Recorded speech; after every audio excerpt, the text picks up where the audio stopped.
ውድ ቤተሰቦቻችን አዲስ ከሆናችሁ ለዚህ ቻናል ሰብስክራይብ፣ ሼር ያደረጋችሁ ለወዳጅ ዘመድ እንዲደርስ ታደርጉልን በአክብሮት እንጠይቃለን። ውድ ተመልካቾቼ ዛሬ ወደ እናንተ ይዤ የመጣሁት የህይወት ምስክርነት ነው። እሱም መነሻው ከወሎ ክፍለ ሀገር እስከ ሳዑዲ የሆነ በእነዚህ ሁሉ ውስጥ ግን የእግዚአብሔርን ተአምር የእመቤታችንን ተአምር የምናይበት ይሆናል። አብራችሁን ቆዩ እስከ ቪዲዮ መጨረሻ ድረስ። እናመሰግናለን። ባለ ታሪኳ ሀያት ትባላለች። ተወልዳ ያደገችው በወሎ ክፍለ ሀገር መርሳ አካባቢ ነው። እድሜዋ ለትምህርት ሲደርስ ወደ ትምህርት ቤት አስገቧት። ቤተሰቦቿ እናቷም አባቷም በጣም ይወዷት ነበር። ለቤቱ ሶስተኛ ልጅ ነበረች። እጅግ ውብና ድንቅ የሆነች ልጅ፣ በትምህርቷም ጎበዝ ነበረች። አባቷ በግብርና ስራ የሚተዳደር፣ እናቷም የቤት እመቤት ነበረች። እናም አንድ ቀን ወደ ቤታቸው ትልቅ ሰውዬ መጣ። እሱም አላት፣ አባትየውን ሂዶ ጠየቀው። ልጅህን እፈልጋታለሁ ትድርልኛለህ ወይ አለው። አባትም መለሰ፣ ልጅህ እየተማረች ነው፣ ስለዚህ ልድርልህ አልችልም አለው። አይ ካልዳርክልኝ እኔ ልጅህን ብትድርልኝ እኮ እኔ እረዳህ እችላለሁ አለው።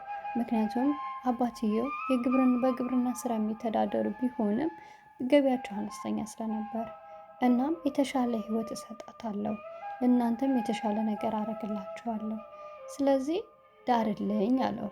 ሰውየው ትንሽ ሀብታም ስለነበረ አባትም እምቢ አለ። በቃ ተማሪ ናት ብሎ እምቢ አለው። ከዛ አይ እንደዛ ማታረግ ከሆነ ልጅቷን ጠልፌ አገባታለሁ አለው።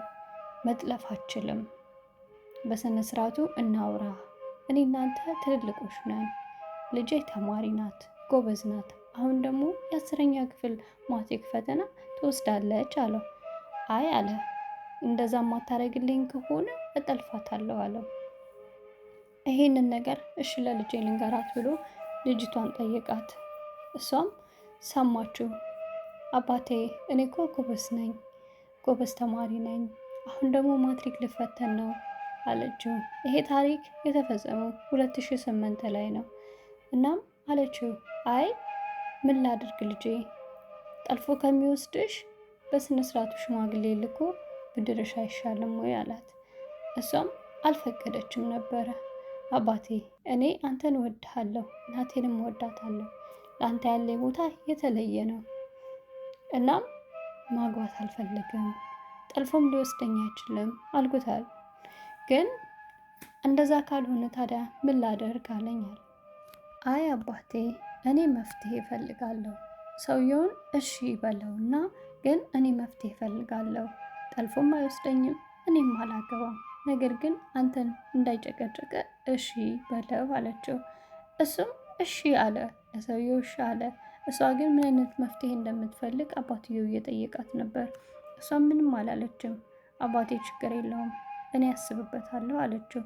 የት ልትሄጂ አስበሽ ነው? ምንስ አለ? ወዴትስ ትሄጃለሽ ሲላት አይ ችግር የለውም አለችው። እናም በማታ ተነስታ ወደ መናኸሪያ ሄደች።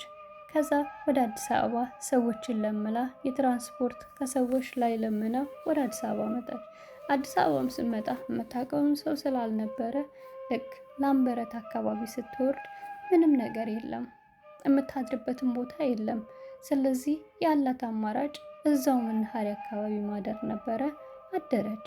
ጧትም ተነስታ ወደ ስራ ፍለጋ ሰዎችን እያጠያየቀች፣ ምክንያቱም የምትሄድበት ቦታ አልነበረም። እናም ወደ ደላላ ቤት መሯት። ሄደች። እንደ አጋጣሚ ብዙም ትልቅም ስላልነበረች ደስ የምትልም ልጅም ስለነበረች መጡ ሰዎች ደላላ ቤት ሰራተኛ ፈልገው እና ምን ትችያለሽ ምናምን ብለው ጠየቁኝ። ስጠይቁኝ እኔ ሁሉንም ነገር እችላለሁ፣ ያው እዛ የለመድኩትን ማለት ነው እችላለሁ አልኳቸው። እሺ ብለው ወሰዱኝ። ስገባ እጅግ በጣም ትልቅ ቤት ነው፣ ሰፊ ነው፣ ቤተሰባቸው ብዙ ነው፣ 5 ልጆች አሉ። እና እኔ ልብስ ማጠብ፣ ምግብ መስራት፣ ሁሉንም ነገር ለእኔ ተሰጠኝ። ይሄንን ነገር ሲሰጠኝ ምንም ማለት አልችልም። ባለችኝ አቅሜ ሰርቼ የተወሰነ ነገር አጠራቅሜ ወደ ውጭ መውጣት ነበር አላማዬ። ስለዚህ እሱን ትንሽ አጠራቀምኩና እዛ ቤት ቁጭ ብዬ ከጎን ያሉት ልጆች ስለ ስደት ማውራት ጀመሩ። እኔ በሰዓቱ ፓስፖርትም የለኝም ምንም የለኝም። ስለዚህ ስደት ምን እንደሆነ ራሱ በደንብ አላውቅም። በእርግጥ እኛ አካባቢ የሚሰደዱ ሰዎች እንደነበሩ አውቃለሁ። ነገር ግን እኔ ፍላጎቱም ስላልነበረኝ ተምሬ የራሴን ህይወት እቀይራለሁ ብዬ ማስብም ስለነበር ያንን ነገር አላሰብኩትም ነበር። እናም እነሱ ሲያወሩ ሰማዋቸው። ኦኬ በቃ ስራ ሰርቼ ጨርሼ የተወሰነ ብር ከያዝኩኝ ይሄን ነገር አድርገዋለሁ ብዬ አሰብኩኝ። እናም ወደ ስራዬ ገባሁ። ስራዬ እጅግ አድካሚ፣ በጣም የሚከብድ ነበር።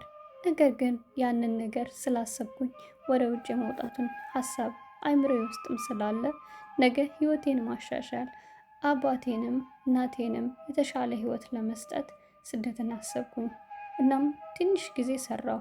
4 ወር ወር 5 ወር የሚሆን ነው የሰራሁት። ከዛ በላይ አልቆየሁም። ትንሽ ብር ያስኩኝ። ከዛ ስደትን ፍለጋ ወጣሁኝ። ለመሰደድ ሰው ፍለጋ ወጣሁ። ህጋዊ ነገር መሰደድ አልችልም። ስለዚህ በህገ ወጥ ነገር ነው መሰደድ የምችለው ብዬ አሰብኩኝ። እናም እሱን ሳስብ አይምሮዬ ላይ የመጣው ያው በህገ ወጥ በኩል ተደርጎ ወደ ሳውዲ መሄድ ነው። ስለዚህ ጠዋት ተነሳሁ፣ መናኸሪያ ሄድኩኝ። ወደ ጎንደር የሚወስደውን ባስ ገባሁኝ። ሄድኩኝ ጎንደር ላይ። በጎንደር መተማ ላይ ሄድኩኝ። መተማ ላይ ደላሎች አገኙኝ። ወዴት ለመሄድ ፈልገሽ ነው? ምንድን ነው የፈለግሽው አሉኝ። እኔ ወደ ሳውዲ መሄድ እፈልጋለሁ። የተወሰነ ብር አለ። ስንት ብር ነው ብለው ጠየቁኝ። የተወሰነ ብር አለኝ። ያለኝ ብር ይሄን ያክል ነው ብዬ የብሩ መጠን ነገርኳቸው። እሺ ችግር የለውም፣ ሌላም ሰዎች ስላሉ ከነሱ ጋር ትሄጃለሽ አለኝ። እኔ ይሄ ሁላ ሲሆን ምንም ነገር የማውቀው ነገር የለም፣ የሚያውቀኝ ሰው የለም፣ የማውቀው ሰው የለም፣ ብቻዬን ነበርኩኝ። እናም ሄድኩኝ። እሺ ከነዛ ሰዎች ጋር ትገናኛለሽ፣ ትንሽ ጠብቂ ያለኝ። ጠበቅኩኝ። ስሄድ ከተለያዩ ሰዎች ጋር ከተለያየ ክፍለ ሀገር፣ ከተለያየ ከተማ፣ ከአዲስ አበባ ከሁሉም ቦታ የመጡ ሰዎች ነበሩ። እናም ተገናኘን፣ ሄድን፣ ጉዞ ጀመርን። ጫካ ውስጥ ነበር። በጫካ ነው የምንሄደው። ከፖሊስ እየተደበቅን ድንበር ተሻግረን ስለምናልፍ በጣም ጫካው ያስፈራ ነበር። የተለያዩ እንስሳቶች ነበሩት። ግን በቃ ከፖሊስም ከእንስሳቶችም እየተሳቀቅን አለፍ ነው። እንደምንም ያንን ሁሉ ነገር አቋረጥ ነው። ስለዚህ ወደ ያን ሁሉ ችግር አልፈን ወደ በረሃው ደረስን። በረሃው ጋር ስንደርስ ግን እኔ አቃተኝ፣ አልቻልኩም። በዚህ ውስጥ ግን ያልነገርኳችሁ ስንሄድ አንዲት ልጅ ነበረች። እናም በእጇ ውዳሴ ማርያም ይዛ ነበር። እሱን እያነበበች ቆም ባልንበት ሰዓት እያነበበች ሳያት እጅግ ይገርመኝ ነበር። ምንድን ነው የምታነቢው? ለምንድን ነው ይህን ነገር የምታደርጊው? ብላት ነው። አደጋም ቢደርስብኝ ምንም ቢለኝ አምላክን መጠጊያ እግዚአብሔርን ደግሞ አባቴ ስለሆነ ወደ እሱ ስለምቀርብ ነው አለችኝ። እንዴ እመቤታችን ትከልልሻለች ማለት ነው አልኳት። እኔ ምክንያቱም የእስልምና እምነት ተከታይ ስለነበርኩኝ ምንም ያው መሪም በድንግልና እንደወለደች እናውቃለን፣ ግን እናከብራታለን እንጂ እንደዚህ እንትን እንደምትል የምናውቀው ነገር የለም። እዛ ጠየኳት። አዎ እማምላክ እኮ ከብዙ ነገር ትሸፍናለች፣ ከጌታዬ ታማልደኛለች አልኳት።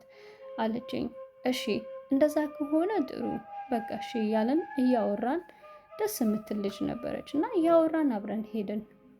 እንዳይኬድ የለም ሄድ ነው አለፍ ነው። ያን ሁሉ መከራ አሳልፈን በረሃ ላይ ደረስን። ያ በረሃ ላይ ስንደርስ ግን እኔ አቃተኝ፣ አልቻልኩም፣ ወደኩኝ። ስወድቅ ሁሉም ሰው ተወኝ።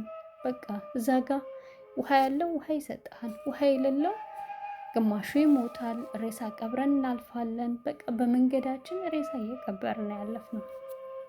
ሰው እኔ የሚያድል ደረሰብኝ፣ ራበኝ፣ ውሃ ጠማኝ፣ የማደርገው ነገር ሁሉ ጨነቀኝ። እናም ምን ላድርግ ብዬ አሰብኩኝ። ከዛ ትዝ ሲለኝ ያቺ ልጅ ስለ እመቤታችን ብዙ ተአምራቶችን ትነግረኝ ነበር። ከምንም በላይ ደግሞ ስደቷን ታወራልኝ ነበረ። እንደዛ እያወራን ስንሄድ ስለ ስደቷ ትነግረኝ ነበር።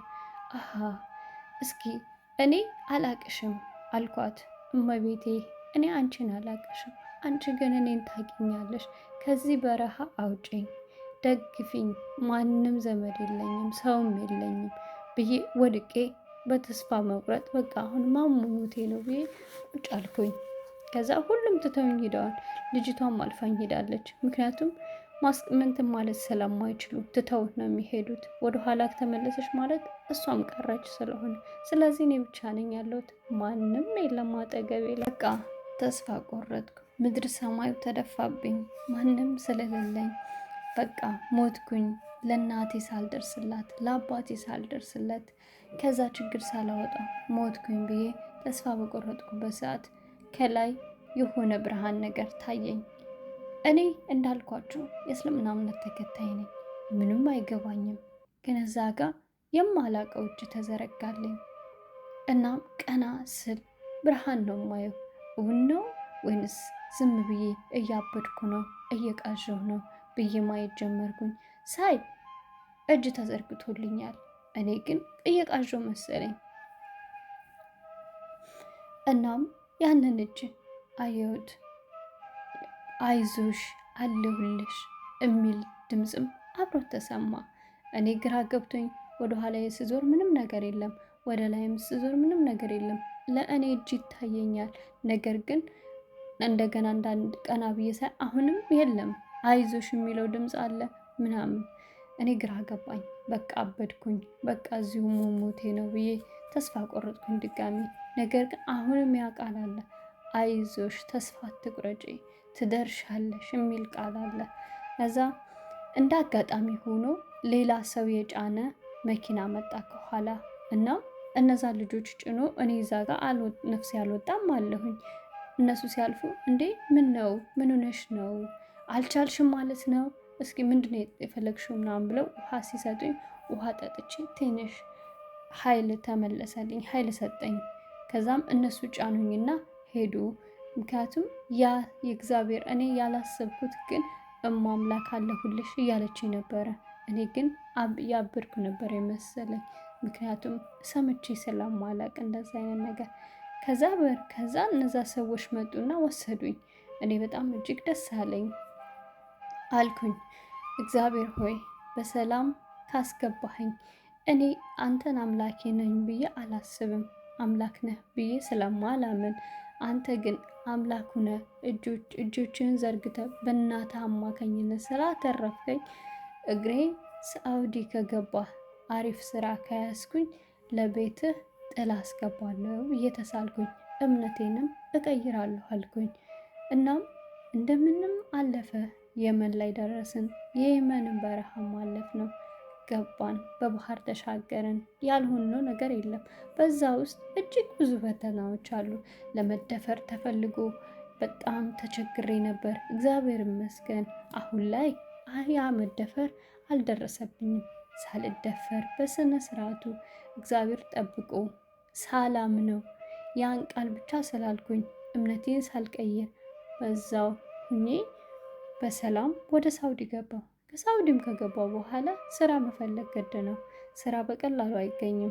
ምክንያቱም እኔ ህገ ወጥ ነበርኩኝ እና ሌሎቹ ሰዎች ረጅም ጊዜ ሲቀመጡ፣ እኔ ግን ፈጣሪ ቀናኝና ሳምንት ብቻ ነው ተቀመጥኩት። ሳምንት ተቀምጬ ወደ ስራ ገባሁ። ስራም ስገባ የፈጣሪ ፍቃድ ሆኖ ያጋጠሙኝ 2 ባልና ሚስት ሶሪያውያን ነበሩ። ባልና ሚስቱም ሁለቱም የክርስትና እምነት ተከታዮች ናቸው። እኔ ያላሰብኩት እግዚአብሔር ያሳካው ግን ብዙ ነገር አለ እዚህ ውስጥ። እኔ አስቤ ሄድኩት። ያው ሳውዲ ሲባል የምናስበው ሁላችንም የእስልምና እምነት ተከታይ ስለሆነች ሀገሪቷ፣ እኔም እንደዛ ነኝ እምነቴም ስለሆነ በቃ ሄጄ እንዴት መዲናን ረግጬ ረግጬ ብዬ ማስብ ሰው ነኝ። ነገር ግን እዛ ጋር ሲሄድ እንደ ፈጣሪ ፍቃድ ሆንና ክርስቲያን ቤት ገባሁ እና እነሱም በጣም ነበር የሚንከባከቡኝ። እጅግ በጣም ጥሩ ነገር ነበር የሚያደርጉልኝ። ስለ እምነታቸው እንዳቅ ይረዱኝ ነበር። ትንሽ እንዳቅ እንዳነብ ያግዙኝ ነበር እና ሁለቱንም ነገር እያገዙኝ ተማርኩኝ። ከዛም እኔ ቃል የገባሁትም ስላለ መልካምም ሰዎች ስለነበሩ ያ ነገር ሁሉ የሆነው የዛ በረሃ ላይ የለመንኳት እናቴ የለመንኳት እግዚአብሔር ስለደረሰልኝ ነው። ስለዚህ ቃል በገባሁት መሰረት እምነቴን እቀይራለሁ አልኩኝና ነገርኳቸው። ትችያለሽ፣ እዚህ ምንም ትንንሽ ነገር የለም። እነሱም እኛ የሱሪያ ኦርቶዶክሶች ነን፣ ስለዚህ ትችያለሽ፣ ችግር የለውም። እዚህ ሀገር ምንም አይነት ነገር ስለሌለ እኛ ምንም ላደርግ አንችልም፣ ግን መማር ትችያለሽ፣ ሰዎች እናገናኝሻለን አሉኝ። በእነሱም አስተማሩኝ። ከዛም እኔም በራሴ ፈልጌ ተማርኩኝ እና አሁን ተጠምቄ በክርስቶስ ክርስቲያን ተብዬ የድንግል ማርያም አማላጅነትን የክርስቶስ አምላክነትን ተቀብዬ ክርስቲያን ሆኛለሁ እላችኋለሁ። ስለሰማችሁኝ አመሰግናለሁ።